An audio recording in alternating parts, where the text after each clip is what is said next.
अस्सलाम वालेकुम। विटिलिगो या पुलबेरी का मरज़ भी एक बहुत कॉमन प्रॉब्लम है।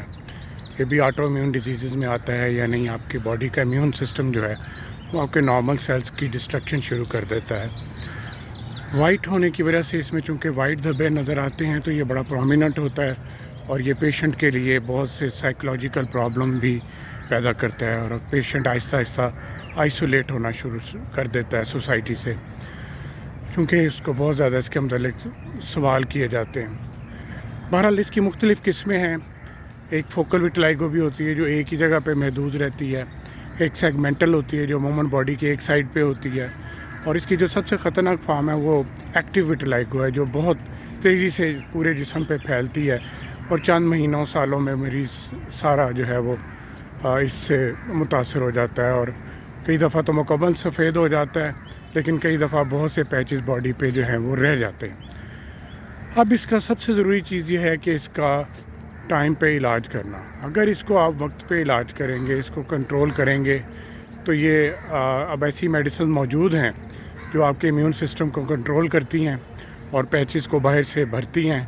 मेलिनोसाइट्स जो उसके अंदर जिनकी डिस्ट्रक्शन होती है उनको दोबारा एक्टिवेट करती है और कलर आने लग पड़ता है। लिहाजा इससे परेशान नहीं होना चाहिए, इसका इलाज ज़रूर करना चाहिए। और कई दफ़ा इसकी कॉज भी मिल जाती है। बाज़ औक़ात ये थायराइड की प्रॉब्लम भी इसके साथ शामिल होती है। डायबिटिक पेशेंट्स में भी ये बहुत ज़्यादा देखने में आती है और इसके अलावा बहुत से और भी अदर इश्यूज़ हैं, जैसे विटामिन की कमी, बी कम्प्लेक्स की कमी, विटामिन डी का भी इसमें बहुत रोल है। तो ये सब चीज़ों को डॉक्टर को डायग्नोस करना पड़ता है, डॉक्टर को इसको देखना पड़ता है कि हमारा पेशेंट जो है वो किस चीज़ से मुतासर है। क्या सिर्फ ये जेनेटिकल उसके अंदर है, बाज़ औक़ात उसकी फैमिली में भी ये होती है। तो डायग्नोसिस से अंदाज़ा हो जाता है कि ये इसकी असल कॉज क्या है। तो जब भी आप इस मरज़ से खुदा न खास्ता मुतासर हों या कोई आपका अज़ीज़ व क़ारब में से कोई मुतासर है तो उससे घबराए नहीं, परेशान ना हो।